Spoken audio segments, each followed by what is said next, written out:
முதல் வாசகம். எனக்கு ஏன் தீராத வேதனை? நீ திரும்பி வந்தால் என் முன் வந்து நிற்பாய். இறைவாக்கினர் எரேமியா நூலிலிருந்து வாசகம். அதிகாரம் 15 இறைவசனங்கள் 10 மற்றும் 16 முதல் 21 முடிய. நாடெங்கும் சண்டை சச்சரவுக்கு காரணமான என்னை பெற்றெடுத்த என் தாயே, எனக்கு ஐயோ கேடு! நான் கடன் கொடுக்கவும் இல்லை, கடன் வாங்கியதும் இல்லை. எனினும் எல்லாரும் என்னை சபிக்கிறார்கள். நான் சொற்களை கண்டடைந்தேன், அவற்றை உட்கொண்டேன். சொற்கள் எனக்கு மகிழ்ச்சி தந்தன, என் உள்ளத்திற்கு உவகையளித்தன. ஏனெனில் படைகளின் ஆண்டவரே, பெயரே எனக்கு வளங்களாயிற்று. களியாட்ட கூட்டங்களில் அமர்ந்து நான் மகிழ்ச்சி கொண்டாடவில்லை. கை என்மேல் இருந்ததால் நான் தனியனாயிருந்தேன். சினத்தால் நீர் என்னை நிரப்பியிருந்தீர். எனக்கு ஏன் தீராத வேதனை? குணமாகா கொடிய காயம். நீர் எனக்கு காணல் நீரென ஏமாற்றும் ஓடையென ஆகிவிட்டீரோ? எனவே ஆண்டவர் கூறுவது இதுவே: நீ திரும்பி வந்தால் நான் உன்னை முன்னைய நிலைக்கு கொண்டு வருவேன். என் முன் வந்து நிற்பாய். பயனில நீக்கி பயனுள்ள பேசின் நீ என் இறைவாக்கினனாக இருப்பாய். அவர்கள் உன்னிடம் திரும்பி வருவார்கள், நீ அவர்களிடம் திரும்ப வேண்டாம். நான் உன்னை அவர்கள் முன் வலிமை வாய்ந்த வெண்கலச் சுவராக்குவேன். அவர்கள் உனக்கு எதிராய் போராடுவார்கள், ஆனால் உன்மேல் வெற்றி கொள்ள மாட்டார்கள். ஏனெனில் உன்னை விடுவிக்கவும் காக்கவும் நான் உன்னோடு இருக்கிறேன் என்கிறார் ஆண்டவர். தீயோரின் கையினின்று நான் உன்னை காப்பேன், முரடரின் பிடியினின்று உன்னை மீட்பேன். இது ஆண்டவரின் அருள்வாக்கு. இறைவா, உமக்கு நன்றி. பதிலுரை பாடல். நெருக்கடி வேளையில் எனக்கு அரணும் அடைக்கலமும் நீரே. என் கடவுளே, என் எதிரிகளினின்று என்னை விடுவித்தருளும். என்னை எதிர்த்து எழுவோரிடமிருந்து எனக்கு பாதுகாப்பு அளித்தருளும். தீமை செய்வோரிடமிருந்து எனக்கு விடுதலை அளித்தருளும். கொலைவெறியாளரிடமிருந்து என்னை காத்தருளும். நெருக்கடி வேளையில் எனக்கு அரணும் அடைக்கலமும் நீரே.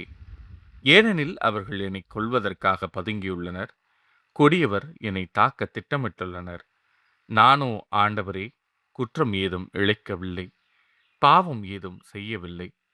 நெருக்கடி வேளையில் எனக்கு அரணும் அடைக்கலமும் நீரே.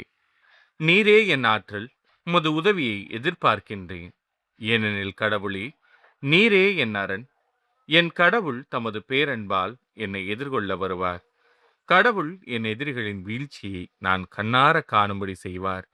நெருக்கடி வேளையில் எனக்கு அரணும் அடைக்கலமும் நீரே. நானோ உமது ஆற்றலை புகழ்ந்து பாடுவேன். காலையில் உமது பேரன்பை பற்றி ஆர்ப்பரித்து பாடுவேன். ஏனெனில் நெருக்கடியான வேளையில் நீர் எனக்கு அரணும் அடைக்கலமுமாயிருந்தீர். என் ஆற்றல் நீரே, உம்மை போற்றி பாடுவேன். ஏனெனில் கடவுள் எனக்கு அரண், கடவுளே எனக்கு பேரன்பு.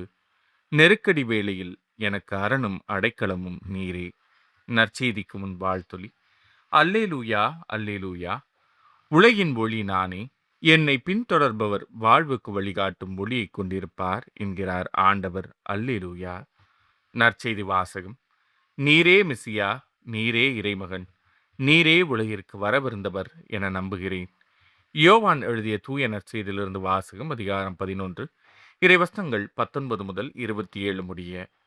அக்காலத்தில் சகோதரர் இறந்ததால் மார்த்தா மரியா இவர்களுக்கு ஆறுதல் சொல்ல பலர் அங்கே வந்திருந்தனர். இயேசு வந்து கொண்டிருக்கிறார் என்று கேள்விப்பட்டதும் மார்த்தா அவரை எதிர்கொண்டு சென்றார். மரியா வீட்டில் இருந்து விட்டார். மார்த்தா இயேசுவை நோக்கி, ஆண்டவரே, நீர் இங்கே இருந்திருந்தால் என் சகோதரன் இறந்திருக்க மாட்டான். இப்போது கூட நீர் கடவுளிடம் கேட்பதையெல்லாம் அவர் உமக்கு கொடுப்பார் என்பது எனக்கு தெரியும் என்றார். இயேசு அவரிடம், உன் சகோதரன் உயிர்த்தெழுவான் என்றார். மார்த்தா அவரிடம், இறுதி நாள் உயிர்த்தெழுதலின் போது அவனும் உயிர்த்தெழுவான் என்பது எனக்கு தெரியும் என்றார். இயேசு அவரிடம், உயிர்த்தெழுதலும் வாழ்வும் நானே. என்னிடம் நம்பிக்கை கொள்பவர் இறப்பினும் வாழ்வார். உயிரோடு இருக்கும்போது என்னிடம் நம்பிக்கை கொள்ளும் எவரும் என்றுமே சாக மாட்டார்.